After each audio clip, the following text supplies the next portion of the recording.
Bismillahirrahmanirrahim. Assalamualaikum warahmatullahi wabarakatuh. Alhamdulillahirabbil alamin. Wassalatu wassalamu ala asyrafil anbiya'i wal mursalin wa ala alihi wa sahbihi ajma'in. Qala Allah fil Qur'an, a'udzu billahi as-sami'il 'alim minasy syaithanir rajim. Bismillahirrahmanirrahim. Wadrib lahum masalan ashabal qaryati idh ja'ahal mursalun idh arsalna ilaihim musnaini fakadzabuhuma fa'azzazna bisalis faqalu inna ilaikum mursalun. Shadaqallah wa shadaqa rasuluh.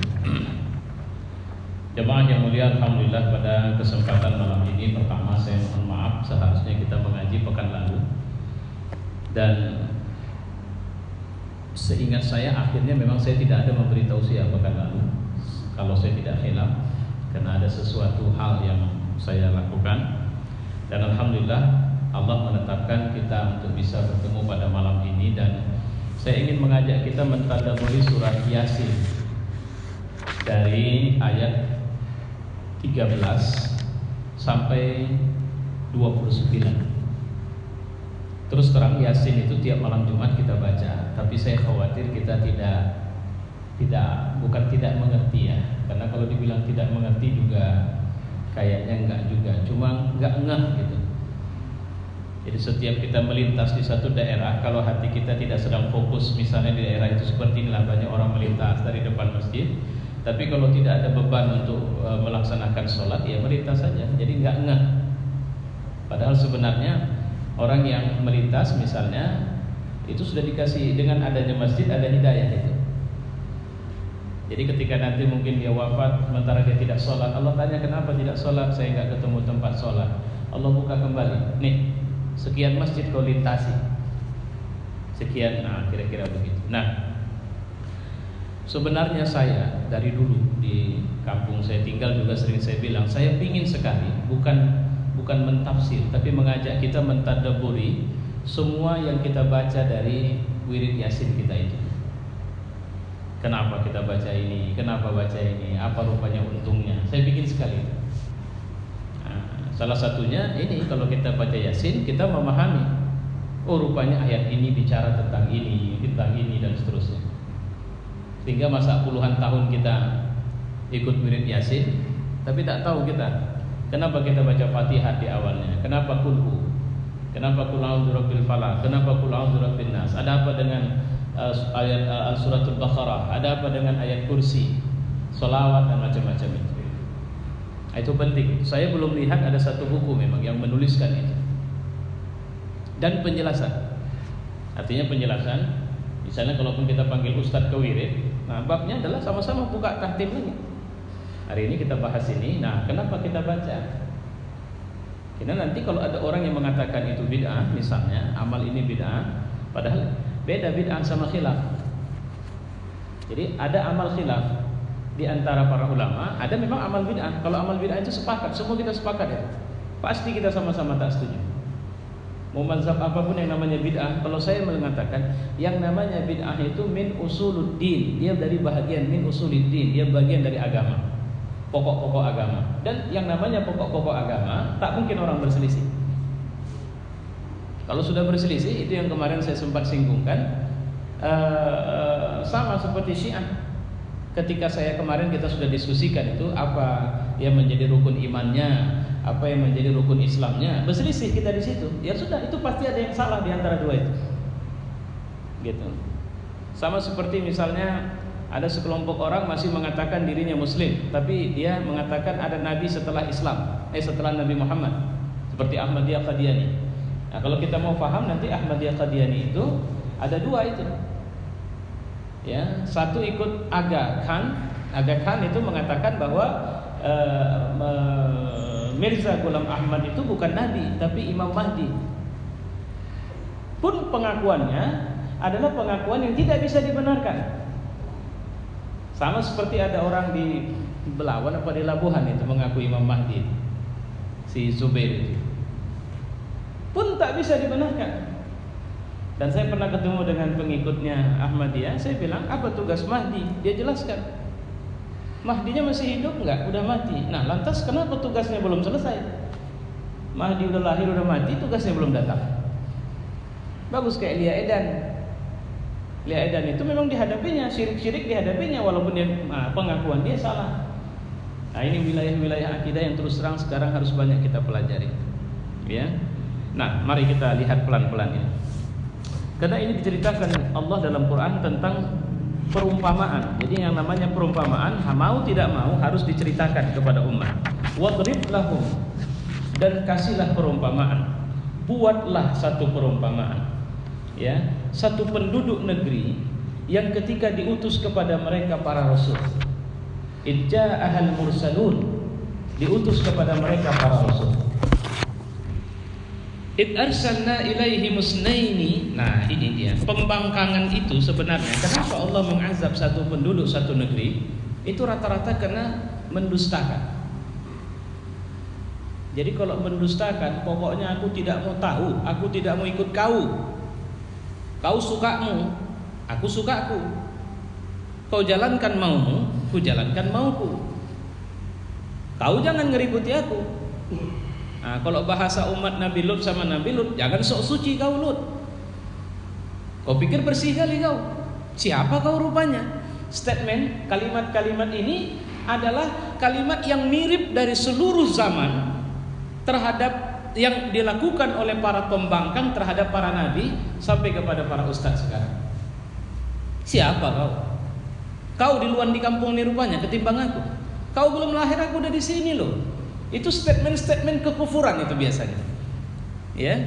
Id arsalna ilaihi musnain, ketika itu kami utus kepada mereka 2 orang utusan. Jadi bukan satu.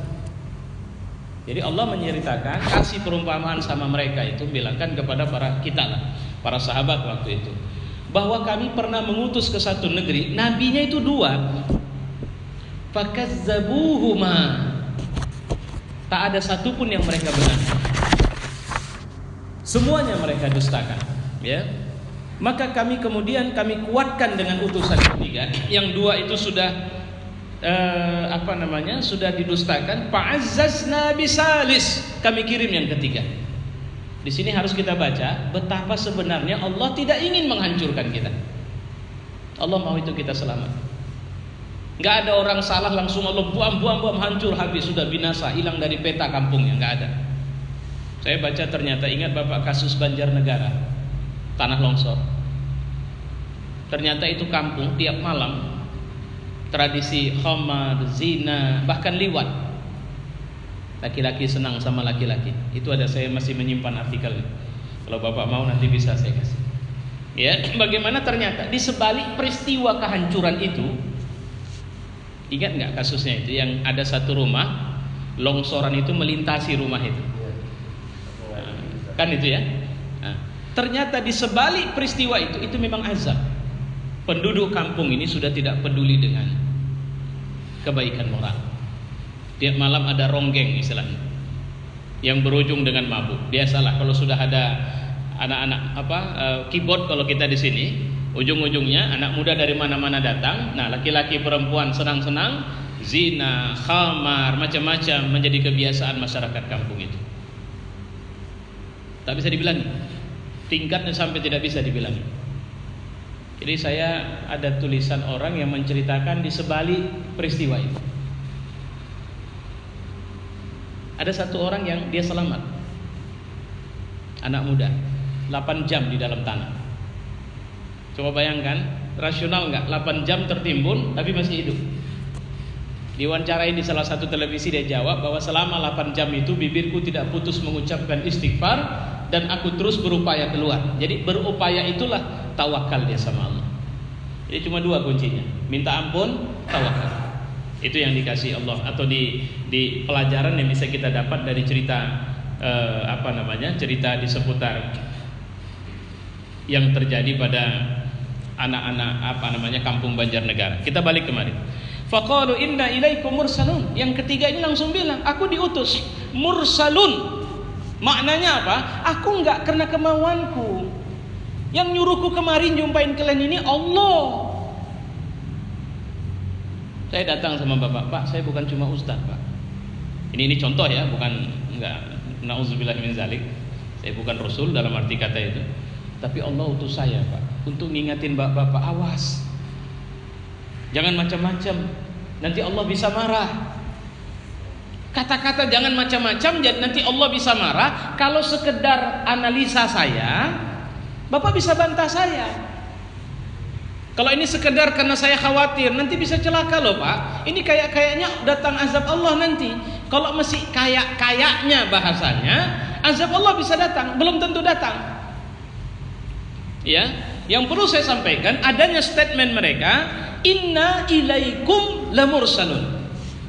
Aku ini memang diutus khusus, itu makna lamursalun. Allah bilang sama aku, awas, kalau kalian teruskan ini, habis kalian nanti. Itu bukan aku cuma disuruh nyampein sama kalian. Mana lebih sahih? Saya bilang, wah ini kayaknya kita bisa kena azab ini nanti kalau begini ceritanya. Bapak masih bisa tidak percaya, masih bisa berkelit. Kenapa? Saya masih duga-duga. Tapi kalau saya ngomong sebagai utusan Allah langsung, Allah bilang loh Pak, kalau ini kalian buat terus, habis kita nanti. Dia turunkan azab sama kita. Ini saya disuruh nyampein. Nah itu maksud mursalun itu. Ya, qaul. Nah ini penyakitnya. Inilah bodohnya orang-orang yang berdosa itu. Namanya udah bohong. Kalau orang sudah bohong, apa saja pun akan dibuatnya untuk menutupi kebohongannya. Apa mereka bilang? Qalu ma antum illa basyarum misluna. Mereka lihat ini utusan. Jadi 3 nabi, bantahan mereka selalu sama. Kau utusan Tuhan? Iya. Samanya kau tengok sama kami. Basyarum misluna. Samanya kita sama-sama manusia. Apa hebatmu rupanya? Kira-kira begitu. Ya. Wa ma anzala ar-rahmanu min syai'in la antum in antum illa takdzibun. Kayaknya kau bukan utusan Tuhan. Kau cuma berdusta saja kau sama kami. Di kedustaan di statement ini, ya, pernyataan mereka ini saya bacakan sekali lagi. Ma antum illa basyarum misluna. Wa ma anzala ar-rahmanu min syai'in in antum illa takdzibun. Di statement ini mereka percaya Tuhan. Cuma mereka enggak percaya dengan utusannya. Itu yang sering terjadi. Sekarang juga kita sering kali dengar orang begini kalimatnya. Jangan kau bawa-bawa Tuhan di sini ya. Kau pikir kau saja yang percaya Tuhan, kami juga percaya. Jangan sok suci kau. Nah, itu dia kedustaan itu di situ. Jadi siapa yang mereka dustakan sebenarnya? Rasul-rasul Allah itu. Wa ma anzalar rahman min syai'in antum illa takdzibun. Kayaknya Allah tidak pernah mengutus siapapun. Kau ini cuma pendusta saja. Nakut-nakutin kaminya kau. Nah, kira-kira begitu. Ini statement mereka. Kemudian ayat selanjutnya, qalu, ini pernyataan dari nabi yang diutus. Rabbuna ya'lamu inna ilaikum lamursalun. Allah paling tahu aku sebenarnya diutus sama kalian. Tuhanku itu lebih tahu, bukan kalian yang tahu. Jadi di sini ada ciri seorang utusan Allah, dia tidak mengedepankan emosinya. Coba bayangkan kalau Bapak diutus kepada orang lantas mendustakan Bapak, apa yang Bapak langsungkan? Terserah kalian ya, pokoknya aku sampaikan. Mau kalian ikut, tak mau kalian terserah, tinggalkan.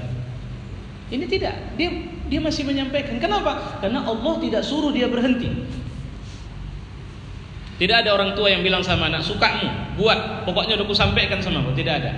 Seorang tua itu kalau mengikut aturan Quran, sampai anaknya hampir bahkan sudah diazab pun, dia masih panggil itu, ya bunayyar kam ma'na, anakku marilah, naiklah kemari. Padahal anaknya sudah diazab itu. Ya, itu orang tua. Wa ma 'alaina illa al-balaghul mubin. Ini statement. Pertama, yang tahu aku ini utusan Allah memang bukan kalian, tapi Allah. Allah yang ngutus. Artinya, kalau memang aku berdusta, dia lebih tahu aku berdusta. Makanya berat Pak, untuk jadi ustaz ini bukan pekerjaan mudah. Kalau sudah masuk unsur keakuan, itulah penyakitnya datang. Siapa bilang ustaz tidak ada sombong? Bisa kena. Siapa bilang ustaz tidak ada kena penyakit hasad, dengki? Bisa. Sama siapa dia dengki? Enggak pasti ustaz tidak dengki sama BKM. Ustaz dengki sama sesamanya, ustaz.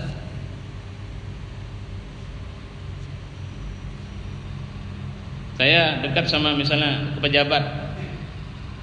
Karena dekatnya saya sama pejabat ini senang sama saya, apa yang saya bilang dia ikut. Ada ustaz lain, kalau dia terkena penyakit, habislah saya dia serang. Kenapa? Karena sebenarnya dia menginginkan itu dia lakukan, tapi dia tidak berdaya. Maka saya bilang, hati-hati. Makanya yang kalau memang betul dia adalah seorang dai, ustaz, ulama, dia tidak ada penyakit itu. Wa ma 'alaina illa al-balaghul mubin. Kami ini cuma disuruh nyampaikan saja. Tadi pagi saya ceramah di Sabara Polda. Ada pertanyaan sama saya, Ustaz, bagaimana kalau saya menginginkan untuk supaya bisalah naik posisi saya harus memberi sesuatu kepada pimpinan. Itu riswah, itu suap. Jangan pakai tapi lagi. Tapi Pak, kan seringkali kalau orang bertanya pakai tapi. Kalau tapi itu maksud dia supaya saya jangan bilang itu lagi. Oh enggak, Bapak bertanya secara syariah. Jawaban saya itu. Jadi tegas. Enggak bisa. Ini wa ma 'alaina illa al-balagh. Aku cuma nyampaikan. Mubin itu artinya apa? Aku enggak bisa berkelit. Apa yang ku sampaikan, kalian buka sajalah kitabnya. Ada di situ. Aku kan cuma mengingatkan saja, di kitab anu itu ada, di surat anu itu ada. Jadi sebenarnya enggak ada hebatnya aku dalam menyampaikan. Kira-kira begitu. Ya. Qalu, apa kata mereka? Padahal apa statement Nabi tadi? Setelah mereka bilang kayaknya kau ini bukan utusan Allah, lantas penabi itu bilang, kalau aku dusta, Allah lebih tahu aku dusta. Dan aku datangi kalian ini, enggak ada yang kuharap dari kalian. Bukan karena aku bilang begini aku berharap kalian angkat aku jadi kepala daerah kalian, terus atau jadi pimpinan kalian, terus aku minta duit sama kalian supaya aku berhenti. Tidak. Wa ma 'alaina illa al-balaghul mubin. Aku cuma nyampaikan apa yang disuruh Allah sampaikan. Dalam ayat lain Allah mengatakan, statement para nabi, in ajriya illa 'ala Allah. Pahala kami cuma dari Allah. Kalau kemudian saya memberi dakwah, enggak ada air minumnya, tidak ada upah dalam arti kata fee, uang transport, uang amplop apa yang Bapak kasih, terus kemudian saya tidak mau datang lagi, ketahuan kualitas saya sebenarnya. Bapak enggak usah stres, enggak usah apa. Ya itulah kelas manusianya saya. Ustaz bisa enggak datang lagi? Alhamdulillah jamaah senang sekali dengan Ustaz. Mereka ingin terus mendengarkan ceramah Ustaz setiap waktu. Terus saya berdalih. Itu menunjukkan tidak ada keikhlasan sama saya. Padahal statementnya para nabi, in ajriya illa 'ala Allah. Dan seorang nabi harus meyakini pasti Allah tidak akan biarkan dia tidak makan. Pasti Allah akan urusin keluarganya. Pasti hakul yakin. Dan pasti Allah tidak akan mengasih sesuatu yang bisa merusak akhiratnya. Itu yang harus Bapak kita pahami.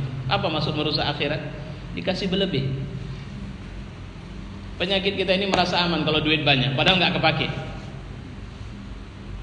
Duit saya di kantong rame, senang kesana kemari jalan. Padahal kalau pergi ke plaza pun nggak belanja, datang bakhil. Jadi untuk apa ada duit? Nah itu maksudnya. Allah akan kasih sesuai dengan kebutuhan. Ya. Apa kata mereka? Inna tatayyarna bikum la illam tantahu lanarjumannakum wa la yamassannakum minna 'adzabun alim. Apa kata mereka? Sesungguhnya malang sekali kami ini, macamnya kena sial kami ada kau di sini. Tatayyarna bikum. Makanya tatayyarna ini maknanya tatayyur. Tatayyur itu berpercaya kepada sesuatu yang bisa mendatangkan sial. Lewat burung gagak, koa. Apa kepercayaan kita, Pak? Ada yang meninggal. Mau minum jatuh gelas, pecah. Apa ini? Itu dia. Apalagi kepercayaan tanda-tanda sial itu apa ya? Mimpi, macam-macam lah. Inna tatayyarna bikum. Kayaknya sial kami ada kau ini di sini. Kira-kira itu kata mereka. Ya. Maka apa kata mereka selanjutnya setelah bilang itu? La illam tantahu, kalau kau enggak berhenti ya. Tiga nabi ini itulah statement mereka. Awas ya, kalau kau enggak berhenti ngeributi kami, lanarjumannakum. Kami akan rajam. Rajam itu artinya melempari sampai mati. Ya, kami akan lempari kau, kami akan rajam kau, dan kami akan kau akan dapat siksa yang pedih dari kami. Teruskan lagi. Kau bilanglah kami berdusta, kau bilanglah kami enggak benar. Awas kau ya. Coba lihat apa yang mereka lakukan. Setelah sebenarnya mereka tidak bisa membantah argumentasi para nabi. Selalunya penolakan terhadap dakwah dari dulu sampai sekarang seperti itu. Tidak bisa dibantah. Apa yang mereka lakukan? Penjarakan, tuduh dia begini, tuduh dia itu pengganggu stabilitas nasional, tuduh bahwa dia itu merusak keamanan kita, tuduh bahwa tuduhan itu. Apalagi setelah tuduhan, fitnah dia, bilang dia itu kena penyakit ayan, dia itu gila, bukankah itu dituduhkan kepada Nabi? Mereka nggak bisa bantah argumentasi Nabi, sehingga mereka mengeluarkan statement-statement yang rusak. Sama seperti saya kemarin cerita kaum Nabi Lut. Coba perhatikan, nggak usah pun kaum Nabi Lut, yang sekarang ini bisa nggak mereka, itu kata saya dalam khutbah kemarin, tunjukkan ayat Quran yang bilang perbuatan mereka itu boleh. Kalau oke, kita sepakat, kita setujui mereka. Itu saja, jadi nggak usah ribut. Nah, karena mereka tidak bisa menunjukkan, apa yang mereka lakukan? Menuduh kita picik, menuduh kita tidak peduli HAM, menuduh kita tidak objektif, tidak adil dan sebagainya. Itulah tuduhan yang mereka lemparkan. Ya, la illam tantahu lanarjumannakum wa la yamassannakum minna azabun azim, ya. Minna azabun alim. Kami kasih kau nanti, kami siksa kau dengan siksaan yang pedih. Maka kemudian ayat selanjutnya, qalu ta'irukum ma'akum a in dzukirtum bal antum qaumun musrifun. Apa kata para nabi itu? Ta'irukum ma'akum. Kau bilang pula aku sebab sial, padahal sial itu ada sama kalian. Tahu enggak kalian yang kalian buat ini bisa buat sial akhirat kalian? Nah, kira-kira begitu. Ta'irukum ma'akum. Sial itu kalian yang punya, bukan kami. Kami ngasih tahu supaya kalian jangan sial. Kok malah kami yang kena tuduh? Nah, itulah kira-kira pernyataannya ya. Apakah jika kamu diberi peringatan, kamu mengancam kami? Sebenarnya kamu adalah kaum yang melampaui batas. Ini kelewatlah kalian. Awak kasih tahu malah kalian ngancam. Jangan dari situ mulutmu, jangan kau ngomong begitu. Diam kau. Biarin orang lewat, suka dia. Mau dari mana terserah. Akibatnya kan diaturnya sendiri. Ngapain kau peduli sama orang? Banyak enggak statement-statement begitu kita dengar di luar? Itu bahasa kekufuran itu. Ya, hati-hati dengan statement-statement yang begini. Kemudian tadi kan sudah 3 rasul, enggak mempan. Maka datang waja'a min aqsal madinati rajulun yas'a. Datanglah seorang laki-laki dari Aqsal Madinah, itu kalau ibaratnya Medan dari Tembung. Itu Aqsal Madinah, artinya pinggiran kota. Jadi begitu dengarnya penolakan orang banyak kepada para nabi, ja'a rajulun min Aqsal Madinah yas'a, bergegas as soon as possible. Dia datangnya itu bukan santai. Begitu dengar ada orang menolak, dia langsung segera berlari ke arah itu. Qala ya qaumi ittabi'ul mursalin. Hei kaumku, ikuti. Ini nabi-nabi ini ikutin. Ittabi'u man la yas'alukum ajra. Ikutilah orang yang enggak minta upah dari kalian. Coba kalian tanya, apa mau mereka? Ada minta jabatan mereka dari kalian? Enggak. Ada minta duit? Enggak. Ada minta posisi? Enggak. Ada mereka minta dihormati oleh kalian? Enggak ada. Ittabi'u man la yas'alukum ajra. Ikuti yang tidak minta upah dari kalian. Ya. Wa hum muhtadun. Dan kalian lihat sendiri mereka itu orang yang ditunjuki. Coba perhatikan mana lebih baik kalian sama mereka. Jadi muncul orang keempat yang tujuannya mengingatkan bahwa para nabi ini bukan orang salah. Hati-hati kalian, jangan kalian lawan ini. Nah itu. Terus wa ma liya la a'budu alladhi fatarani illa wa ilaihi turja'un. Dan mereka adalah orang, mengapa aku tidak menyembah Allah yang telah menciptakanku dan hanya kepadanya kamu semua dikembalikan. Kalaupun ini nggak ada, ini orang-orang yang 3 ini nggak ada, kira-kira orang keempat itu ngomong, kira-kira apa tak layak kita sembah Allah? Sementara Dia yang ciptakan kita.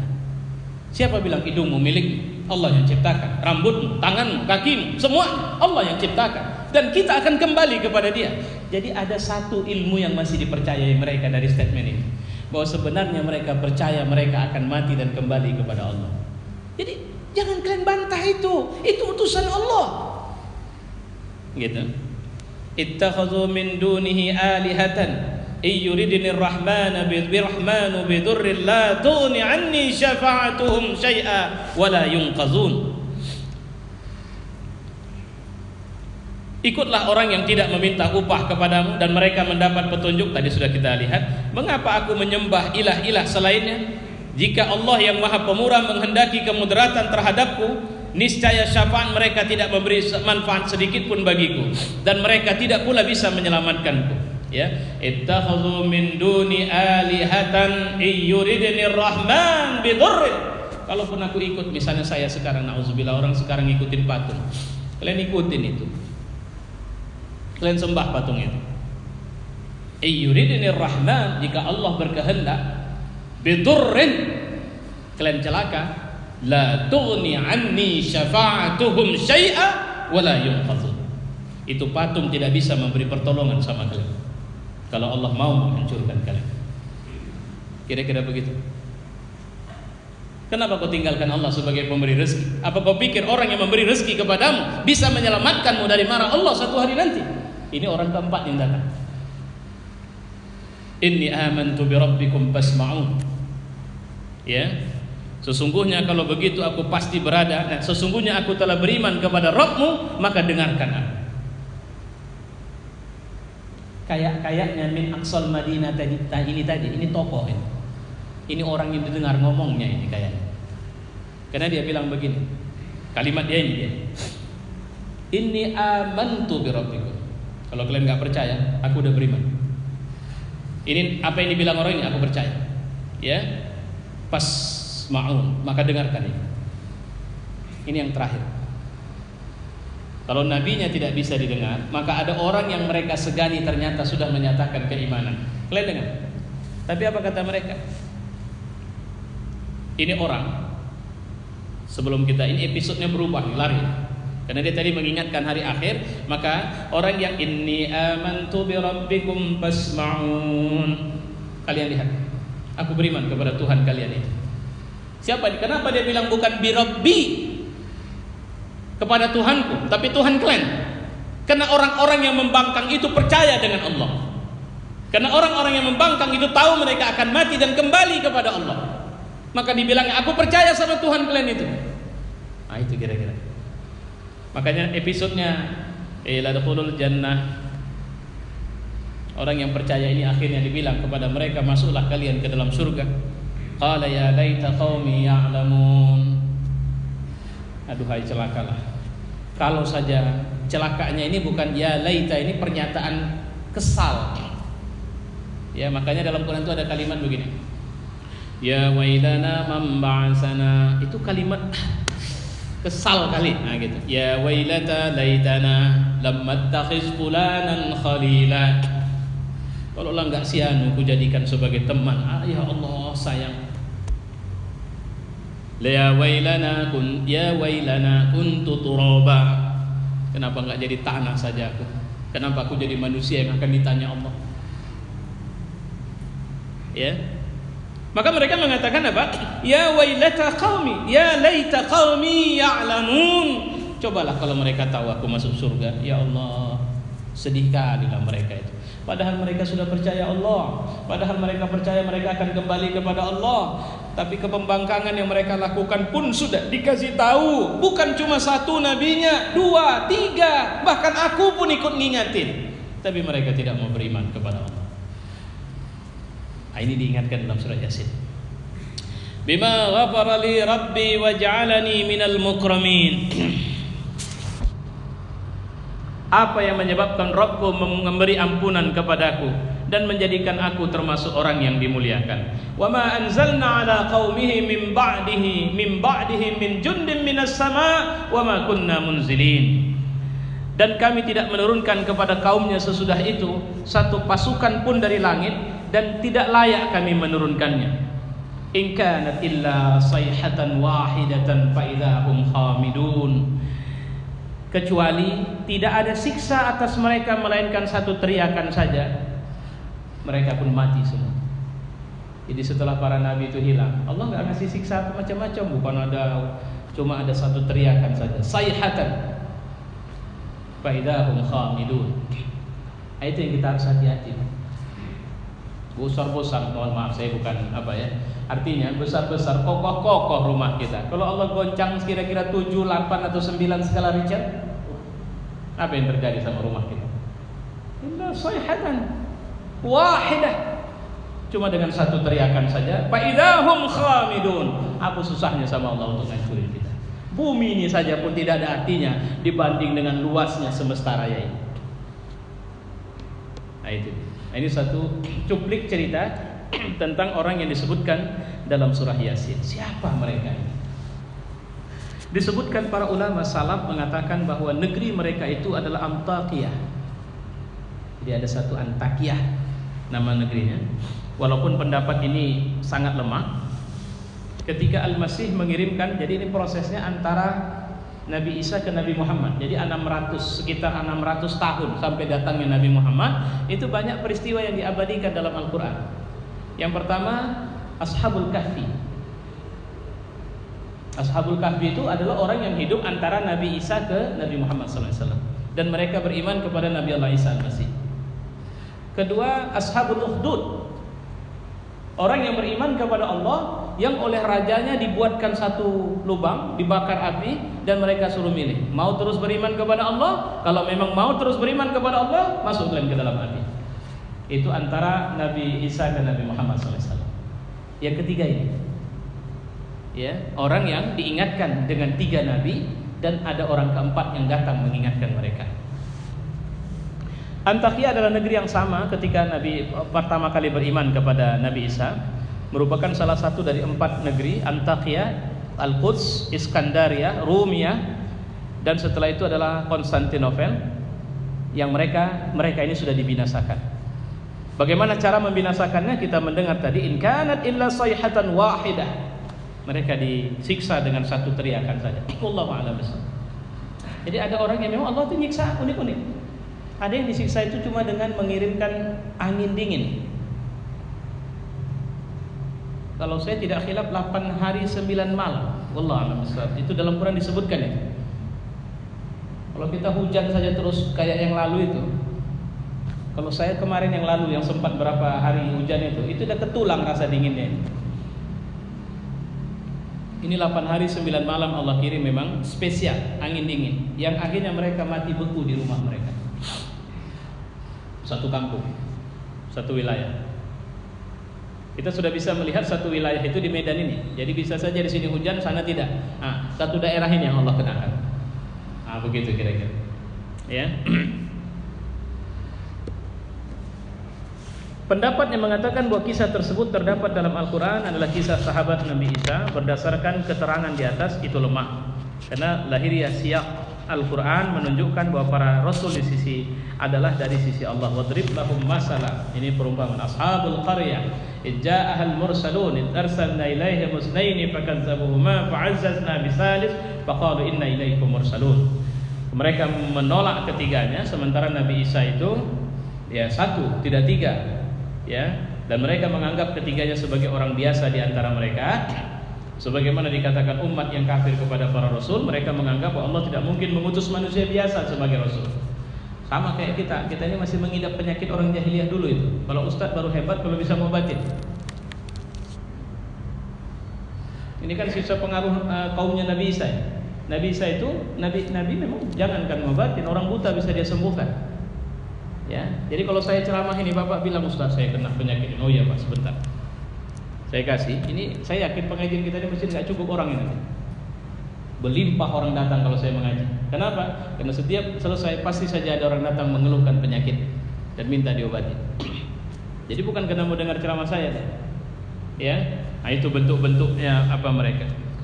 Jadi kelihatannya ini penolakan yang sama dan para nabi juga sering memberikan penjelasan yang sama. Wa ma 'alaina illal balaghul mubin. Ya. Nah, kalau ruqyah itu ada 3 Pak. Yang boleh meruqyah menggunakan Asmaul Husna, kemudian menggunakan ayat Al-Quran, dan doa yang maksur. Maksur itu populer dari Nabi SAW. Selebihnya tidak ada boleh. Jadi arti kita mau ke ruqyah itu boleh? Mendatangi ahli ruqyah yang menjalankan ruqyah dengan cara yang diperintah, dibenarkan oleh agama, ya boleh. Tapi sebenarnya meruqyah itu hakikatnya dianjurkan kita sendiri meruqyah diri kita sendiri. Nih, ibu baca Quran, ibu taruh air minum depan ibu, siap baca, ibu minta sama Allah, ya Allah berikan aku kesembuhan dengan berkah bacaan yang aku baca tadi. Ibu hembuskan, ini air ruqyah namanya. Nggak ada sulitnya. Ya terserah, semua Quran itu ruqyah. Walaupun ada ayat-ayat tertentu yang memang dihubungkan dengan sebab-sebab tertentu, seperti sihir. Karena kan sekarang ada 2 ini, sihir satu lagi kesurupan jin. Ayat, makanya saya bilang ada yang sifatnya lebih khusus, seperti muawwazatain, itu ruqyah. Nabi itu setiap sebelum tidur dia baca surat Qul a'udzu birabbil falaq, Qul a'udzu birabbin nas, dia hembuskan ke tangannya, kemudian dia sapukan ke bahagian tubuhnya yang terbuka seperti menyapukan lotion. Itu ruqyah.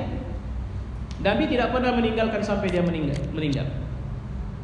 Itu ruqyah. Jadi ada tujuannya apa? Karena kata Nabi, tidaklah tukang santet, tukang teluh, tukang tenun kecuali tenung ya, kecuali mereka itu melakukan pekerjaannya di malam hari. Jadi kalau kita mau mati diri sendiri bisa dengan ayat Allah. Pak, Bapak jangan lupa, Bapak tiap malam qiyamul lail sudah obat itu. Qiyamul lail Bapak tiap malam yang Bapak kerjakan itu sudah obat. Bapak baca Quran itu sudah obat. Ya ini Wabil khusus Bapak bisa tanya, apal ayat Quran kalau saya terkena penyakit was-was Ustaz? Saya selalu was-was. Asal wudu nanti saya pikir sudah batal atau tidak. Bapak secara khusus membaca Qul a'udzu birabbin nas. Bisa. Jadi bisa. Jadi banyak nanti ayat-ayat yang memang khusus dia secara khusus untuk misalnya sihir. Sihir itu banyak.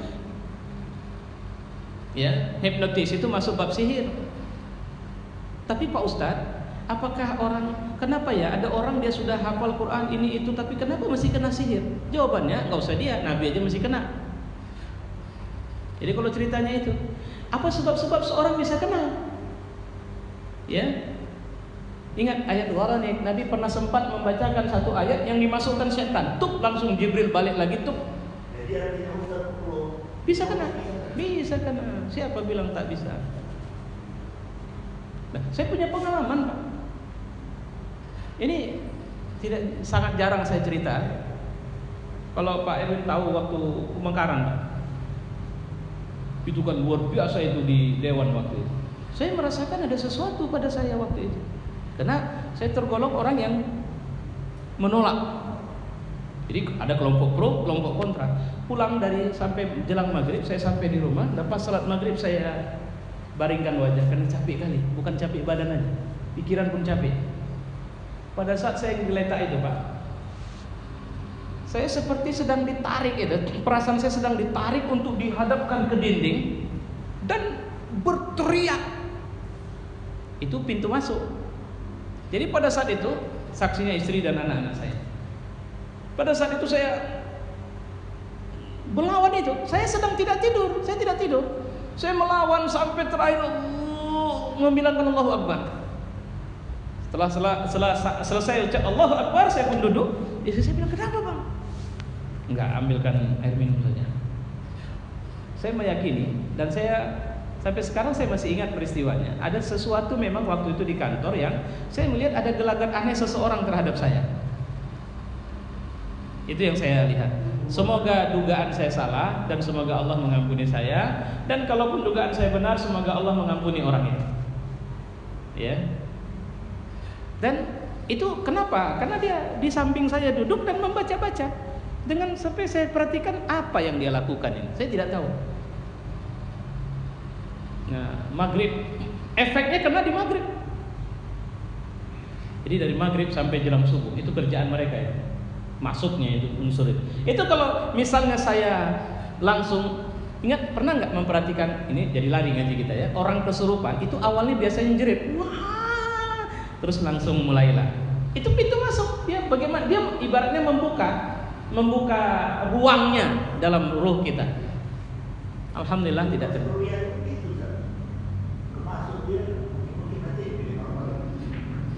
Jadi begini Pak, setan itu sudah dibilang Nabi masuk ke dalam tubuh seseorang mengikut aliran darah. Maka saya percaya kalau ada perempuan yang dibuat mandul oleh setan. Jadi kalau mandul itu ruqyah dulu coba. Ada orang mandul katanya, coba ruqyah. Ya. Kemudian apa lagi? Dia bisa mengganggu pikiran sampai gila. Saya saksikan orangnya, saya tidak cerita. Saya saksikan orangnya dari sangat rajin ibadah sampai tidak mau berpakaian sehelai benang. Itu yang dibuat setan sama dia. Jadi apa yang harus dilakukan? Melawan itu dan bersabar dan berharap. Karena itu ceritanya udah nggak bisa lagi medis, oke, minta sama Allah. Memang ada pelajaran khusus lah Pak. Kalau mau apa kita panggil nanti ustadznya, memang yang ada ustadz yang nulis buku tebal-tebal tentang ruqyah. Itu boleh juga sekali-sekali panggil kemari supaya dia bisa ngajari kita. Ustadz Musdad. Ya. Oh, bekam lain. Kalau bekam itu mengambil darah supaya peredaran darah bagus.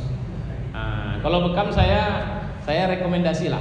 Karena saya kalau udah katanya kolesterol tinggi apa semua Pak, itu yang saya ambil itu kepala. Ini. Maka ini dibotak sedikit.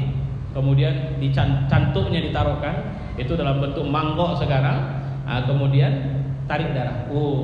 Nggak percaya coba, enteng sekali. Cuma ya itulah dia. Agak sabarlah menunggukan hilangnya rambut itu dalam beberapa waktu. Itu Nabi. Ya? Nabi.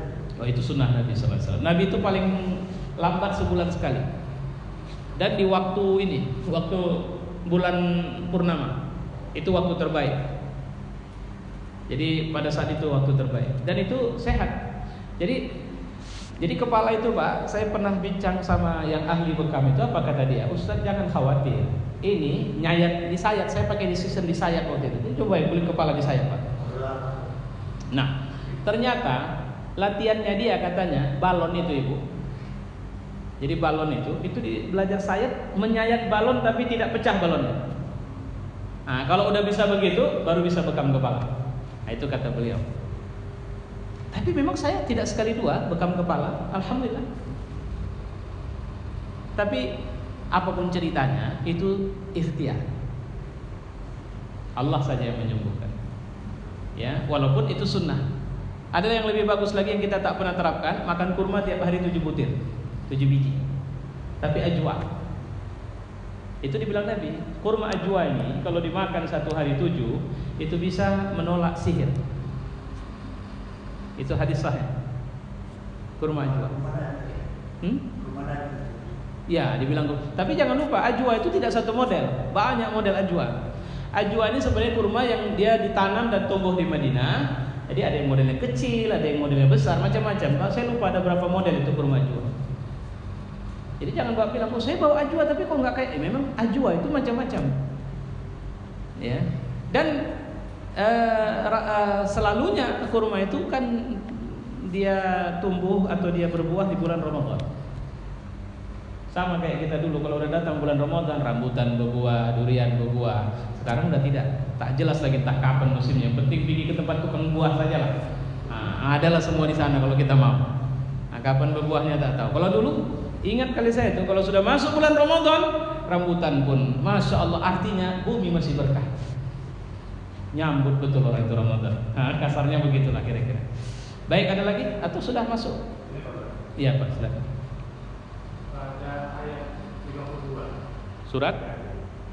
Surat Yasin. Yasin yang tadi ya Pak ya. Oke.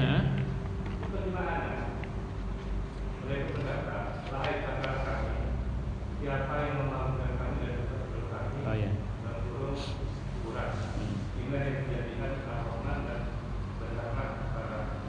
Rasul. Siksa kubur. Siapa yang membangunkan kami dan menghidupkan? Kalau kan mereka itu tidurnya. Iya. Nah, ini kesalahan kita terjemahnya, Pak. Jadi kesalahan itu pada penterjemahannya. Kita menerjemahkan mim marqadina itu dengan tempat tidur. Padahal tidak, dari kediaman ini. dari tempat kita ini? Siapa yang mengeluarkan? Memba'asan. Ba'asa itu artinya membangkitkan, mengeluarkan. Jadi bukan tidur. Yang siksa disiksa, yang kasih nikmat kasih nikmat. Saya berharap kita dapat nikmat lah, jangan dapat siksa. Harus habis-habisan lah kita menghindari siksa kubur itu. Nah, jadi banyak terjemah Indonesia memang harus dibenahi. Salah satunya itu. Atau satu lagi nih. May ya'mal misqala dzarratin khairan. Zarrah itu apa kita artikan? Atom dulu kan? Biji sawi. Padahal biji sawi masih ketengok mata. Zarrah itu partikel terkecil yang tidak bisa lagi dilihat oleh mata. Sel. Jadi artinya apa? Yang Bapak bilang sepele, kalau itu kebaikan dibalas Allah. Sepele kali pun. Alah biasanya itu udahlah nggak apa-apa. Udahlah. Rupanya besar kali pahalanya. Kalau tahu besar kali pahalanya nggak segitu kita kasih. Lihatlah Allah itu luar biasa itu kan. Bawa duit 500 perak ke masjid. Mesti terima kota infak. Coba ke Indomaret. 500 perak, apa bisa kita beli di sana? Dunia ini gengsi kali, akhirat itu sekecil apapun selamat tulus kita bisa. Oke, baik. Ada lagi, Ibu? Boleh, silakan.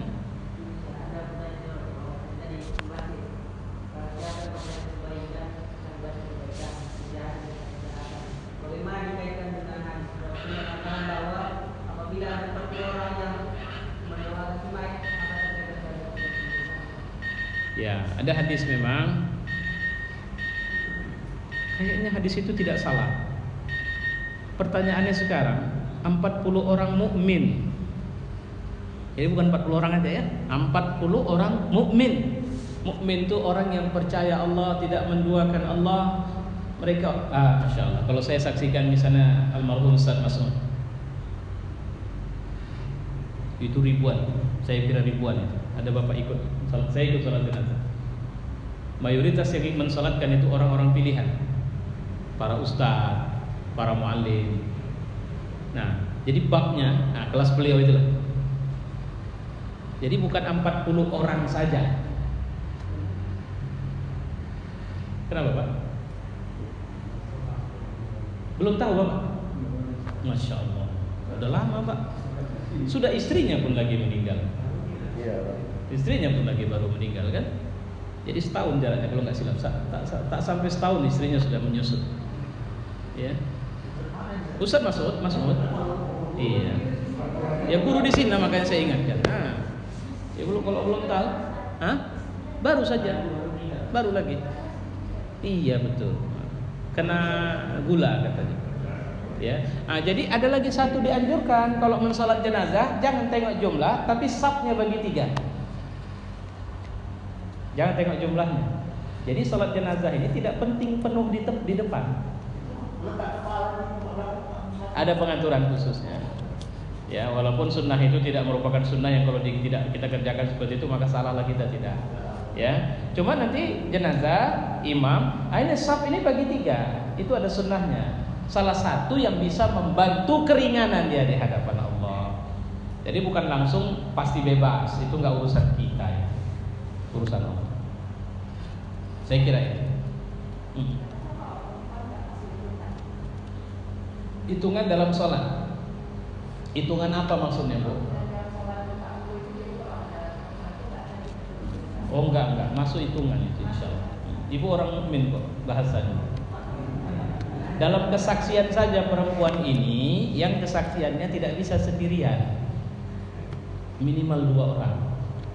Kenapa? Karena perempuan ini pertimbangan perasaannya jauh lebih tinggi dari pertimbangan rasional.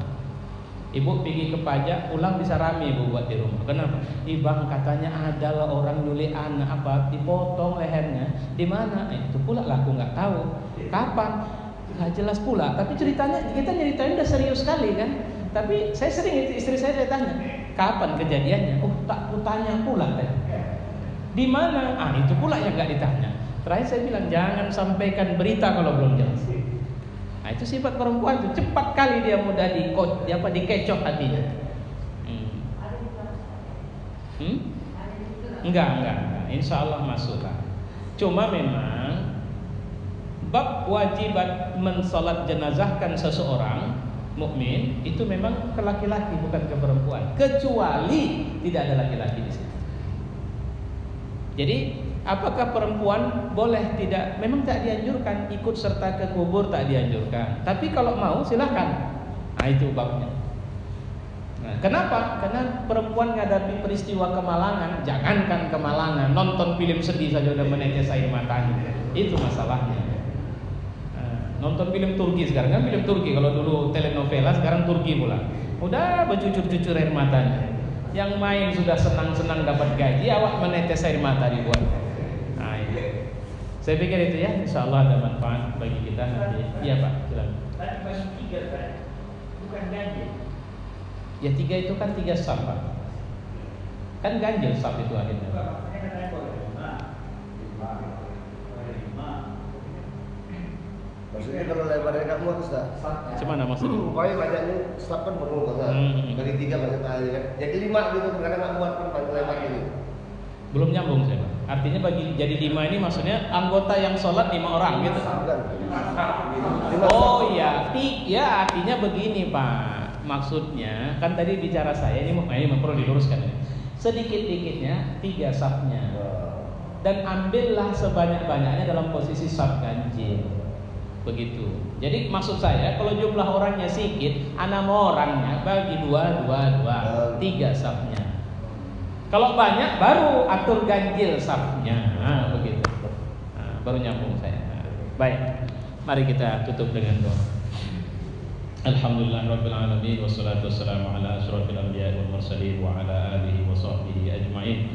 Allahumma ij'al hadha jam'ana fi hadzal majlis jam'an marhumah wa tafarruquna min ba'dihi tafarruqan ma'sumah. Rabbana atina fid dunya hasanah wa fil akhirati hasanah wa qina azaban nar. Wa sallallahu wasallam ala Muhammad wa ala alihi wa sahbihi ajma'in. Walhamdulillahi rabbil alamin. Taqabbalallahu minkum.